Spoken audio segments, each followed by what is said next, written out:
The history of the United States has had 46 presidents. But what did the economy look like under each one? Let's break it down with charts. Starting with this chart of U.S. GDP over time, the economy grew dramatically after massive industrialization, but also because official data only begins in 1947. Before that, we mostly rely on estimates from different sources. That's why, throughout this video, the official figures will primarily appear from the 20th century onward. Starting with economic growth by presidential term, as you can see, Ronald Reagan had the highest growth among the presidents, 72.83% over 8 years. During Reagan's administration, the United States economy grew from $3 trillion to almost $5.5 trillion. A phenomenal expansion that happened while the country was already in a strong economic moment. Barack Obama and George W. Bush also delivered significant growth. In Obama's case, it was 32% over 8 years, but many experts argue that the U.S. economy should have grown even more between 2001 and 2016. Because during the 2000s, the global economy was expanding fast. Countries like China, India, and even Brazil grew much more quickly since they were developing economies. That's why, throughout this video, we're going to examine the economy from George Washington all the way to Donald Trump's most recent term, and understand how the economy performed under each president. And now, with Trump, during his 2 terms, he still lags behind any other president, including his most recent competitor, Joe Biden. But Trump's term is far from over. This chart only shows some U.S. presidents, because they only started measuring U.S. GDP in 1947. So many presidents were left out of these statistics.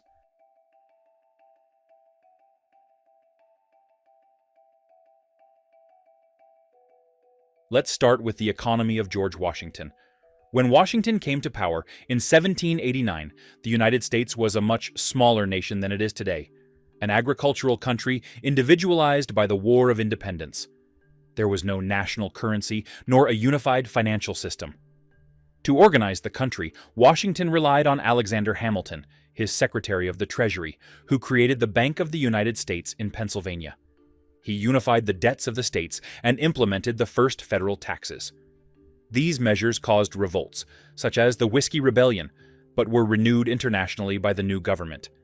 When he left office, the GDP was small, about $250 million US, but the country already had a stable and growing economy. After Washington, we entered the 19th century, a period of territorial expansion and the formation of the foundations of American capitalism. Between 1797 and 1850, 7 presidents held the office: John Adams, Thomas Jefferson, James Madison, James Monroe, John Quincy Adams, Andrew Jackson, and James K. Polk, each facing different challenges in a country still searching for its economic identity. Under John Adams, the government maintained the foundations established by Washington, but faced tensions with France and England that reduced foreign trade.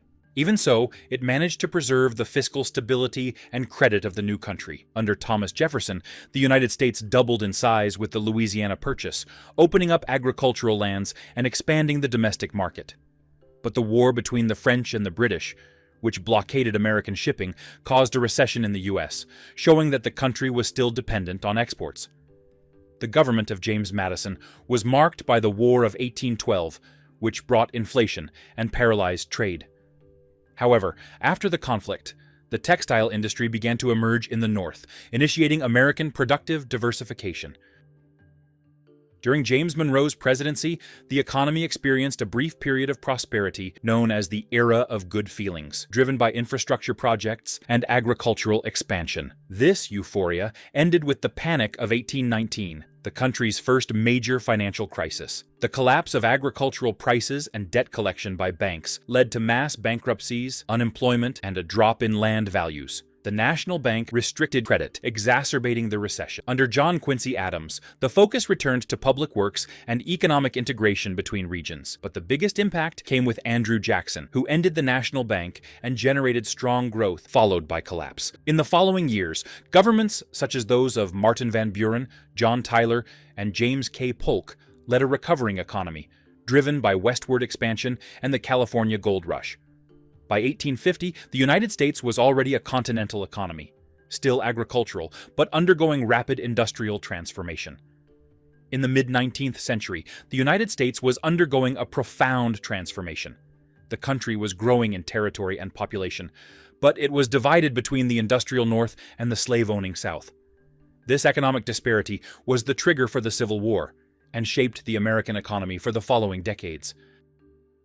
During that time, with the war, the arms industry and the manufacturing industry grew significantly in the northern United States. In 1861, the Industrial Production Index was at 73.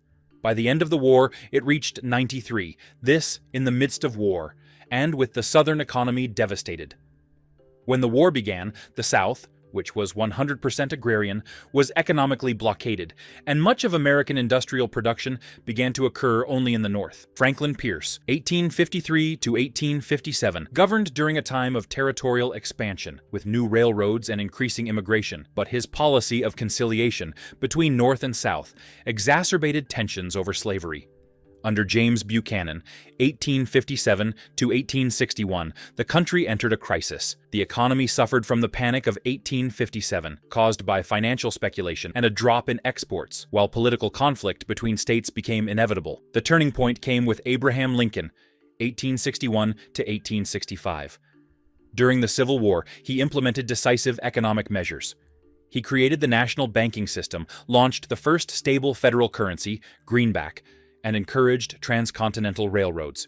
Even at war, the Northern economy industrialized rapidly, while the South was devastated.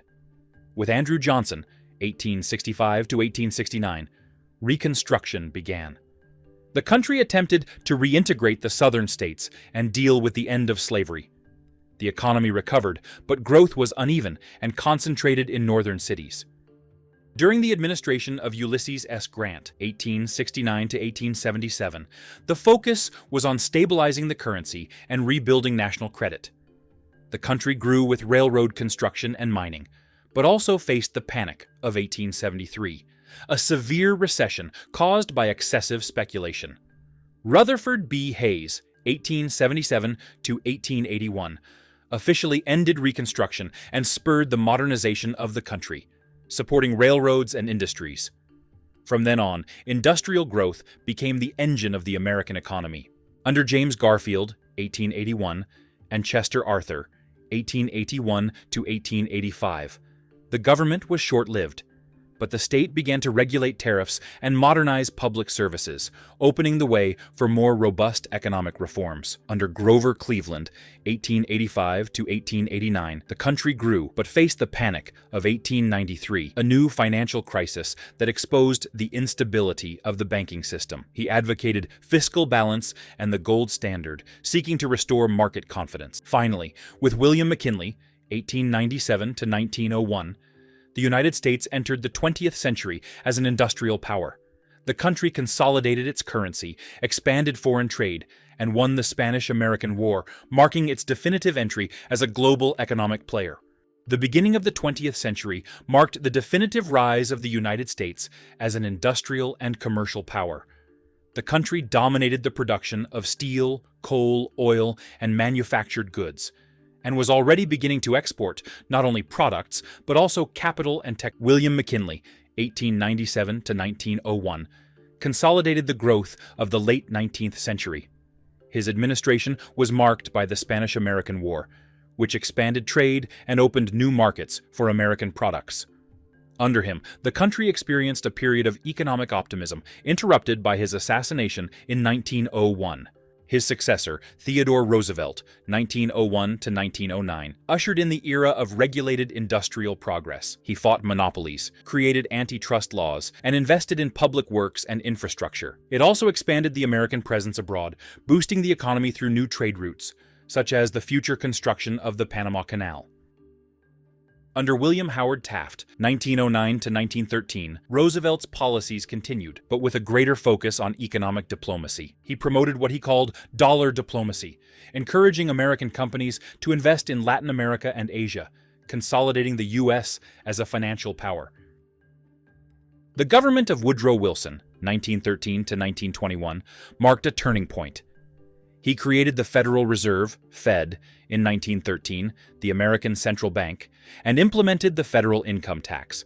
During World War I, the United States economy boomed with military production, transforming the country into the world's leading creditor. With Warren G. Harding, 1921 to 1923, and Calvin Coolidge, 1923 to 1929. The country entered the era of prosperity of the 1920s. It was the peak of mass production, the automobile industry, and domestic consumption. Credit expanded, the stock market grew unchecked, and the United States seemed to be living the American dream. But it was a bubble about to burst. And in 1929, under the government of Herbert Hoover, the bubble burst. And from then on, we have more data to explain what actually happened to the American economy. The American economy fell 8.6% in 1929 during his administration. Then 6.4%, 13%, and finally 1.3% in the last year of his term. It was also during his administration that industrial production drastically decreased, falling from 7.84 on the index to 3.7. Then, during Franklin Roosevelt's administration, things changed completely.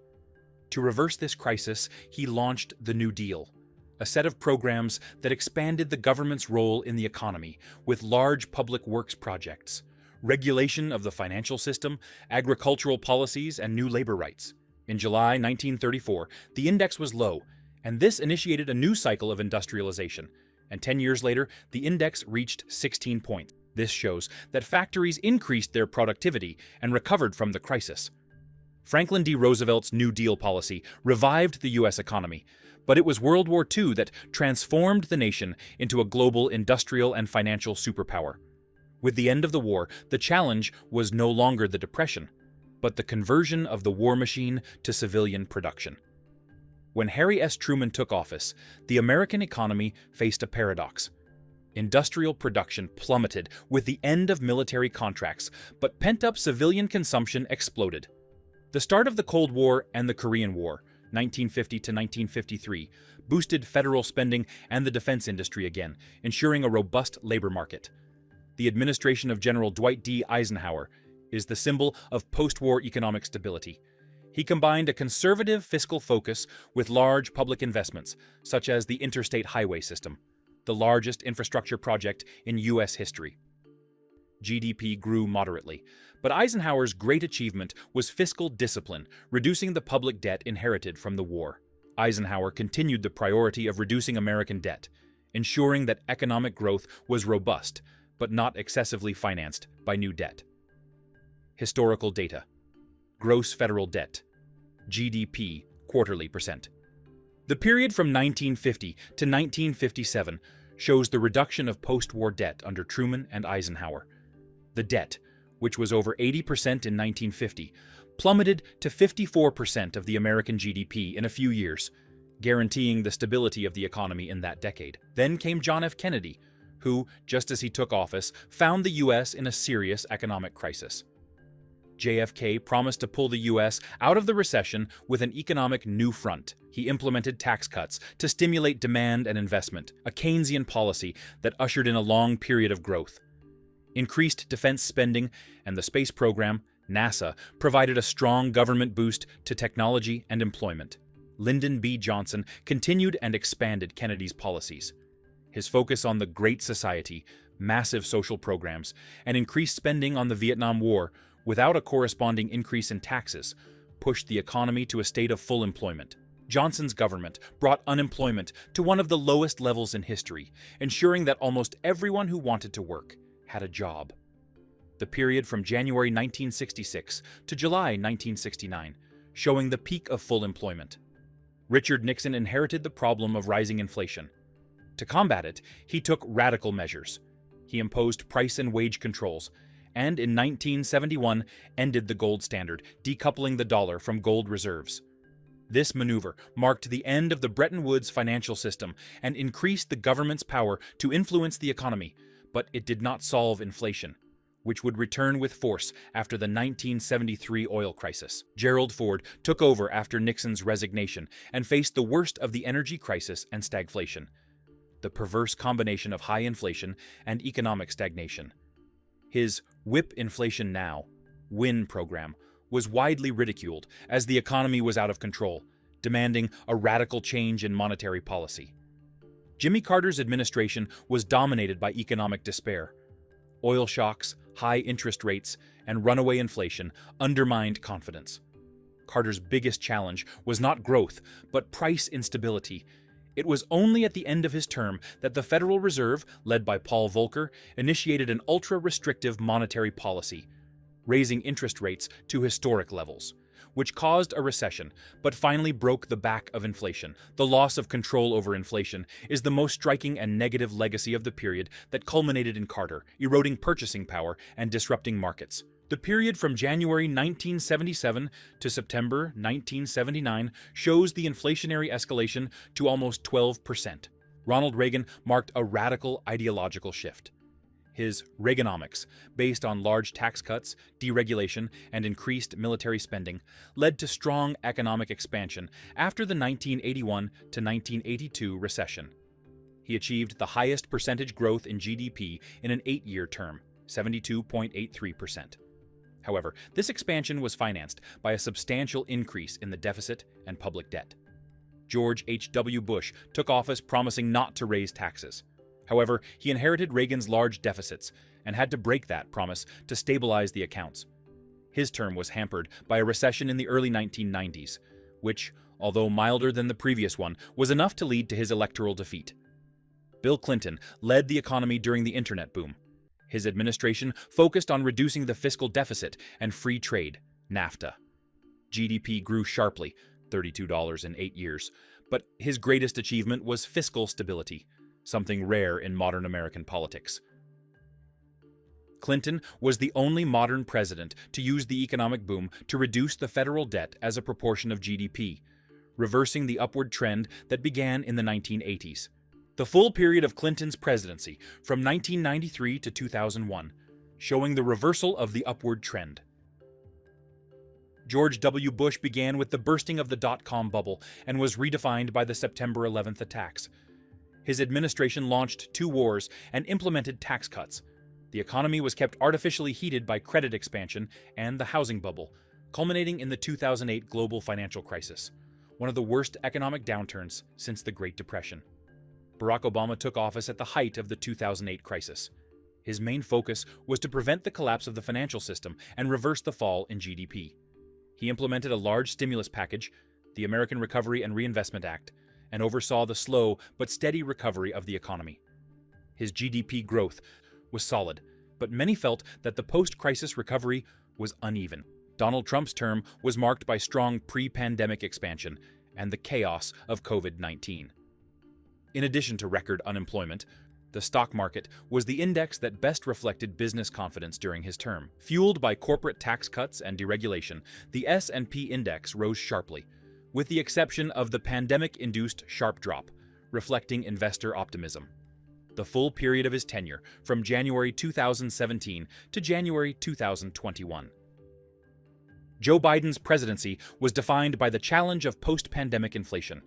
High demand, supply chain problems, and large fiscal stimulus packages resulted in the return of high inflation, a problem not seen since the 1970s. GDP experienced a strong initial recovery, but the effort to stabilize prices became the main battle. The main indicator of the Biden administration is disinflation, the fall in the inflation rate after its peak in 2022. The monetary tightening enforced by the Federal Reserve has managed to reduce inflation back to more controllable levels, although still above the target. The period from January 2021 to September 2023 shows the rise and deflation after the pandemic. American economic history, as the graphs demonstrate, is a cyclical tale of ideologies, crises, and recoveries. A president's success rarely boils down to a single metric, but to his ability to navigate the complex forces of the market and history. The second term begins with a moderately slowing economy, fluctuating GDP, unemployment rising to around 4.4%, and inflation stabilized near 3%. Trump adopts the same strategy as in his first term, aggressive tariffs, mainly against China, and deregulation to stimulate domestic production. This reduces imports, protects industry, but makes goods more expensive for the consumer. The overall picture is one of limited growth, with higher costs and a weakening labor market, a term defined by protectionism, still high interest rates, and little room for an economic boom.